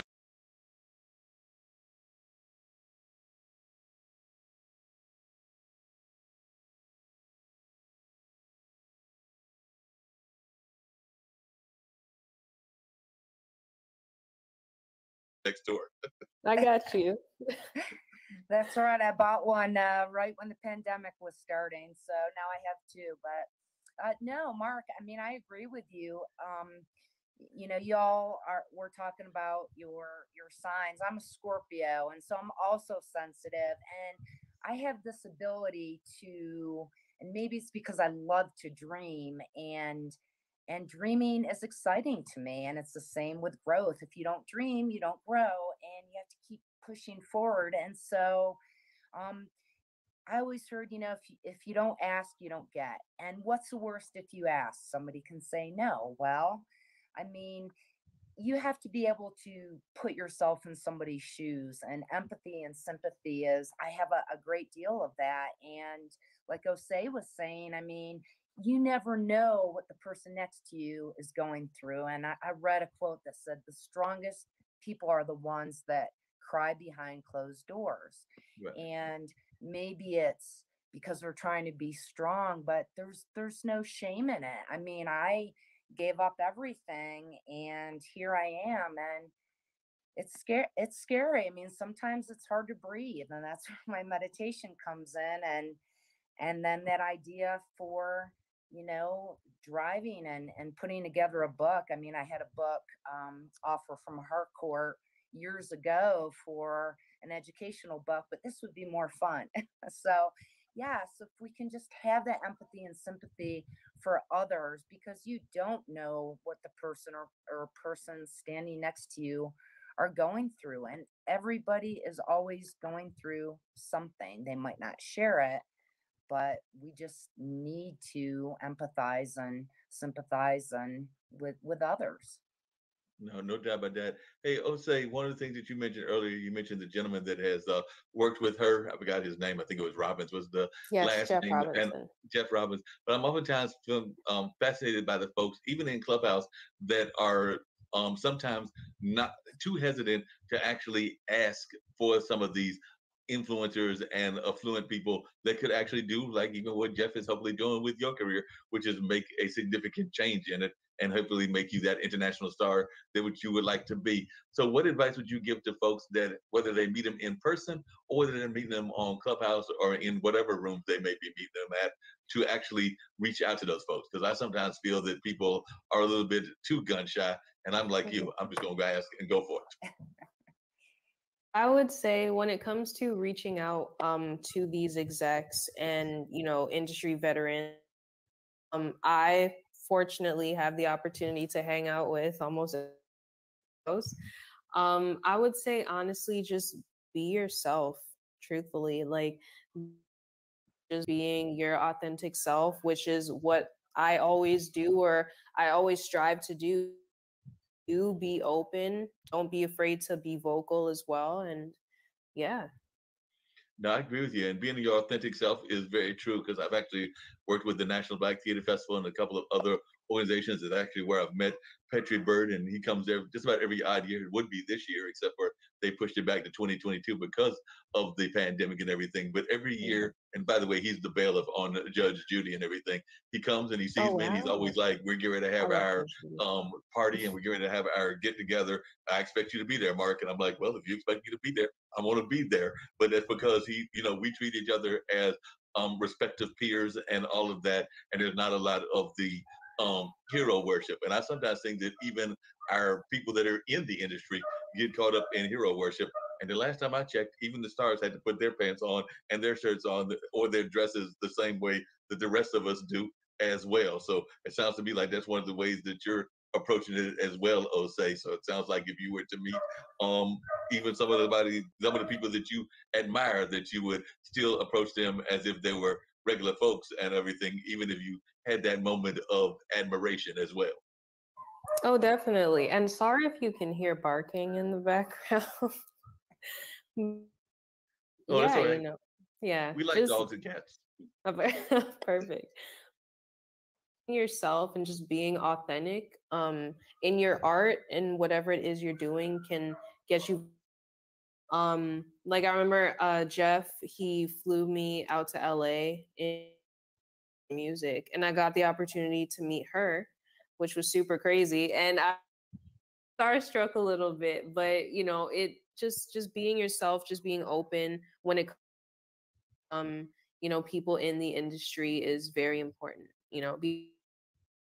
They are a lot longer than you think, so literally doing anything to be the case is, they'll be able to see right through you.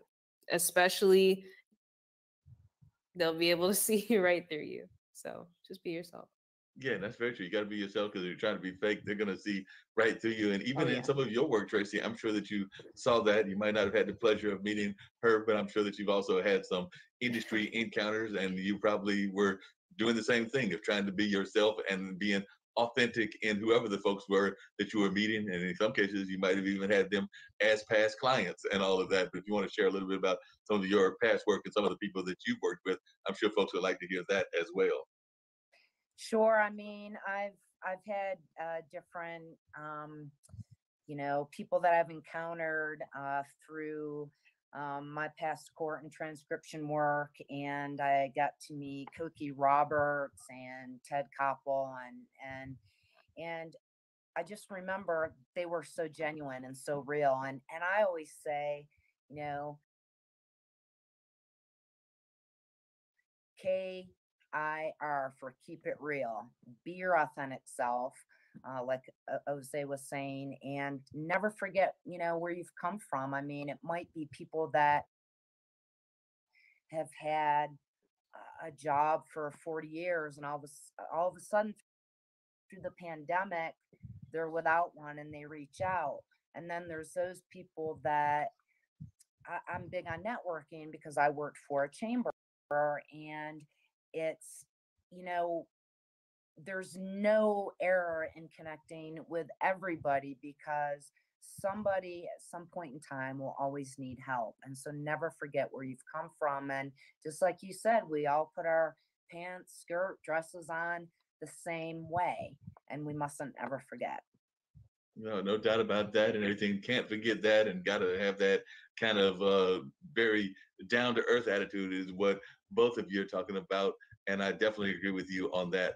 I know that one of the other things that another friend, well, the same friend that I mentioned, it talks about the dream killer talks about is folks that are doing that brain drain, meaning they want to get your talent, but they don't necessarily want to pay for it all the time. And we know that that's very prominent in the music field as well as the art field. My dad is actually an artist, kind of does a found art as well as gourd sculptures and photography and a number of other art styles. But I can tell you that, he definitely wants to get paid the reward that he needs when he's going out for these things. And, at his age, and he's in his early 80s, he's not really trying to hear just do it for exposure's sake only. So I'll say, what is your thoughts when people are saying, go and do a gig or do this, but it's only going to be for exposure's sake, and they're actually trying to like use your talent, but not necessarily give you the reward for the talent. So, what is your reaction to that? And maybe it even varies depending on your career now, as when it blossoms later on, and all of that. But I'm just wondering what some of the life lessons that you've learned from some of the industry executives, including about how to deal with that. I mean, for now, I'm the type of person I don't for the money. Um, I know that I was watching an interview, and I know this artist. She said that when she was coming up, her dad always told her, "If you don't like this without the money, when you get it, it's not gonna change anything." So for me personally, like when it comes to gigs and performing, whether I'm getting paid or not, as long as there's an audience and I'm reaching more people than I had before, I'm down, honestly. Like I'm not picky when it comes to, the venue size or oh, who is it that's, gonna be there? Oh, is there, this person gonna be there? Or oh, I'm not going if this person's going. Like as long as everything is in line with my values and what I believe in, honestly, whether I'm getting paid $1, 1,000, 1,000,000, it it doesn't matter.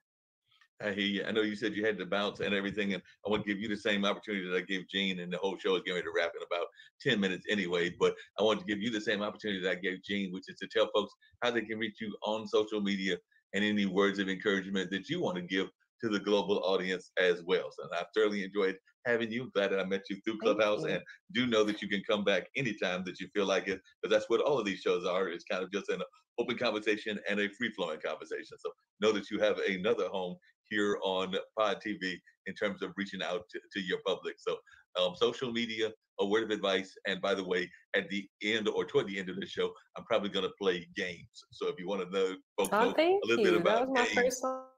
Yep. Yeah, but where you can find me on Instagram at official Ose, but with two E's at the end. So that's E. And then you can find my music on every streaming platform. So Apple Music, Spotify, Tidal, SoundCloud, like you name it, it's there. And also I'm on TikTok. Is my Instagram and Twitter. So official OSEE. And then some words of encouragement. Say whatever it is that you find yourself doing, make sure that you're the best at. My mom always tells me, and also scriptures like it says, whatever your hands, just make sure you do it with all your heart. You know, you're the best version of whatever it is you're doing, and come out spot on. So always yourself into your passion. You can lose. No, that makes a lot of sense. And like I said, I appreciate you being on, and I definitely hope that you'll come back on in the near future. And like I said, before we get totally out of here, I will definitely play games, that first song that you did. and also Yes. that folks can see the growth and all of that. But do know that, like I said, you've got another home, and hopefully you'll come back on. And who knows, maybe even bring Mr. Robbins on, because I think I've reached out to him as well, and y'all can come on together at some point. But definitely, that's what this whole thing is about: is great conversations around people in the creative entrepreneurship and what I consider the activism spaces. Yes. Thank you. I appreciate that. No problem. So Tracy, what are some of your thoughts about what you heard from Jose in terms of words of advice and everything? And like I said, in about another 4 or 5 minutes, I'll bring up the link and close out the show with her song and everything. But I'd love to hear your thoughts, and definitely if you've got anything that you want to let folks know, and we definitely want folks to know to reach out to you as you're trying to get those opportunities and all of that. So we definitely want folks to know that you are out there looking for new opportunities, looking for new gigs, whether that's in the old spaces of the media and everything, or whether that's in a new space, like going out on that RV and traveling around and having that RV being sponsored. So who knows, maybe there's an RV sponsor listening right now and they can sponsor the trip and all of that, or whether that's learning that guitar and going on a road tour with Osei. No, that's right. And I would say I learned a lot from her. And Mark, thank you so much for having me on today. I really appreciate it with gratitude. I agree. I mean, just be the best at something. I mean, my mom was a teacher and my dad as well.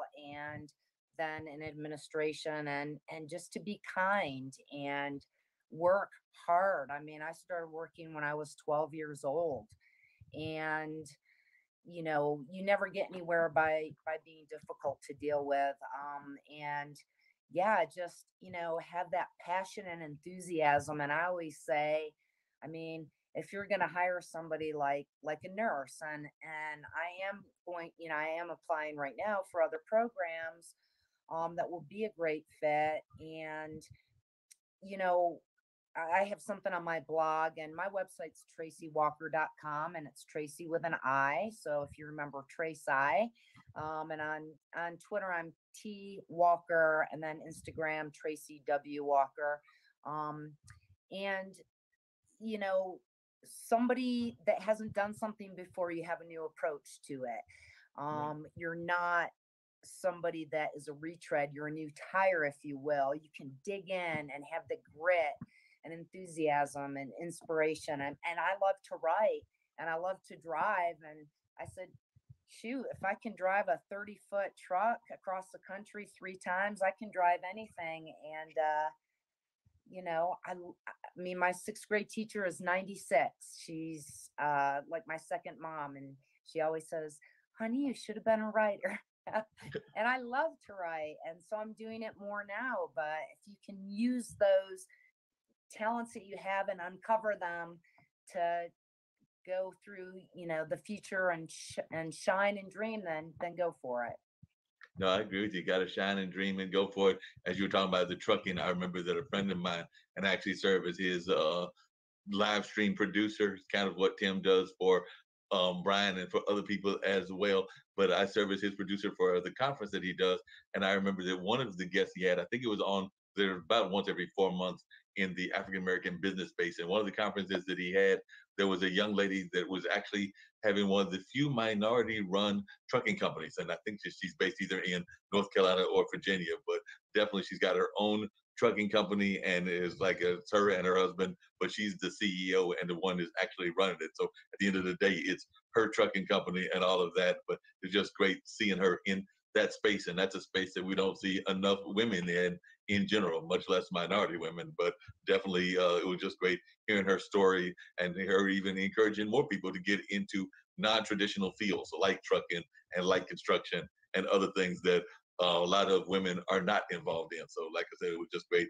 And I think that was not on the last one, but the one before. So it was either the one in June or the one in February. But right now, I'm thinking it was the one in February. But it was in one of those two. And you can go back and hear the interview. But it was definitely amazing hearing her talk about being in that trucking space, because too often we don't think enough out of the box and think about getting into things that are not the norm for whatever your society is, whether that's being Native American, being African American, being a woman, being whatever, that sometimes we got to think outside the box. And I don't know that we do enough of that. We hear a lot about it, but I don't know that we do enough of it. And that's one of the things I admire about you, Tracy, is that as you're going through this next journey and phase of life, because I think that we all have various phases of life.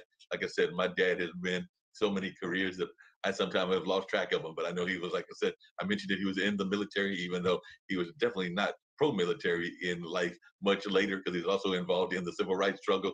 He was involved in farming. He was involved in the radio station that he and my mother founded along with some community people. He was a professor, and now he is a well-known artist. And that's just like about six careers that I named, and I'm sure I missed something. But that's just like six that he's gone through that have been very well done, and he's done a masterful job of them. And like I said, I'm sure that I probably missed a few in there somewhere or another, but I'm sure that even as you're thinking, you've probably been, like you said, you've done media, you've done the work as in the medical profession, whether that was doing it professionally as in the hospital or doing it as a caretaker for your parents and everything.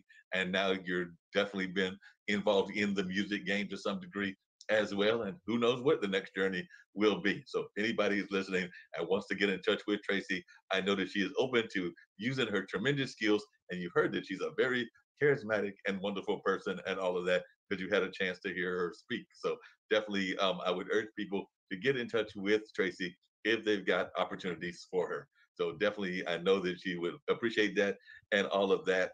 And definitely, Tracy, is there ways that if folks want to help you, even because I had to ask Brian to do this last time, so I'm gonna do it myself.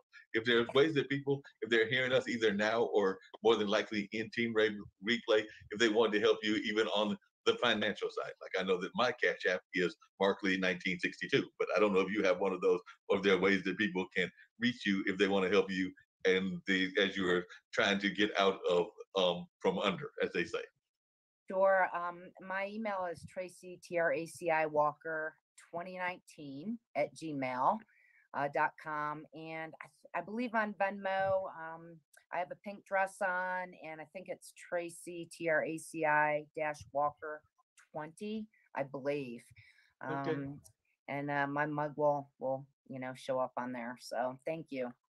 No problem. I had to put that out there because, like I said, nobody's telling who's listening. Who knows? We might even have somebody listening with significant cash flow, and they might be able to help us both as we are trying to carry that journey of positivity. But of course, whether it's a sponsorship or whether it's direct money, money is always appreciated as we try to do good work. And I think that I would even argue the same thing for Brian because I keep telling Brian and Nancy that they need to do the same because we love doing this work and we definitely do it with passion, but we also need to do the basic survival as well. And of course, that means that old fashioned green, because unfortunately, it is something that is needed even by those of us that are trying to do good work as well, because you do have to survive.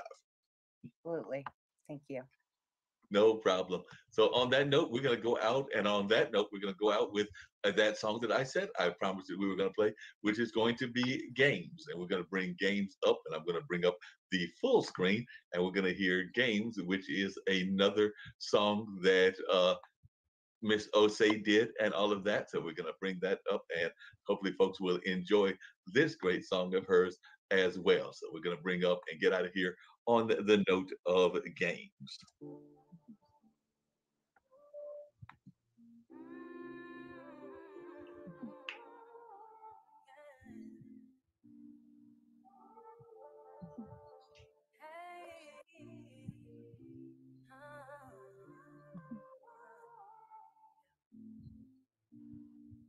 Trying to get out of my feelings, cause I do not like this feeling of being alone. Never tell me what's on your mind. You keep on wasting my time. Is this a sign to keep it pushing? Right now my head's a mess. Thinking about you got me stressed. Look what you've done to me. Oh, cause I can play these games too. Don't get it confused, you ain't ready. Yeah. The way I feel inside, don't even try. You think you got the best of me. Please put down your pride, put that aside. Could you focus on me? I ain't playing games with you, but if you wanna see what I can do, I'ma show pull, do you want pull you? Do the things you do, just from a different view. Cause you think it's okay to do the things you do. Don't get confused. What if I pull the you on you? Making this harder than it should be. Acting like you misunderstood me. Did I say something wrong? Did I say something wrong? I'm always holding you down. Even when you mess around, am I in the wrong? Did I do wrong? What goes around comes back around, and you ain't ready for what's gonna hit ya. Oh, oh, oh, oh. Cause I can play these games too. Don't get it confused, you ain't ready. The way that I feel inside, don't even try. You think you're the best of me. Please put down your pride, put that aside. Could you focus on me? I ain't playing games with you. But if you wanna see what I can do, I'ma show you. What if I pull, do you want pull? Do you think you do? Just from a different view. Cause you think it's okay to do the things you do. Don't get confused. What if I pull the you on you? What if I pull the you on pull the you on you? Do the things you do. Just from a different view. Cause you think it's okay to do the things you do. Don't get confused. What if I pull the you on you?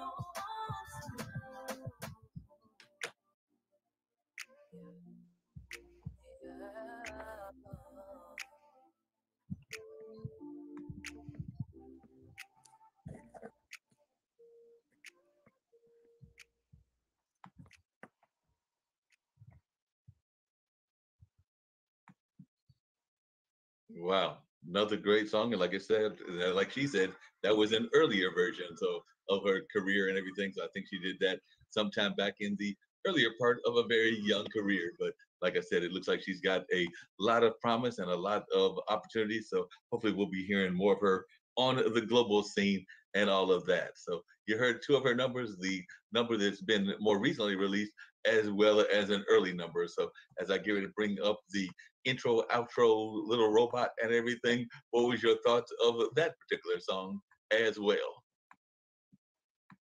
Tracy? I loved it. I loved it. I'm just, she's got an amazing voice, and I was dancing in my seat. So very talented.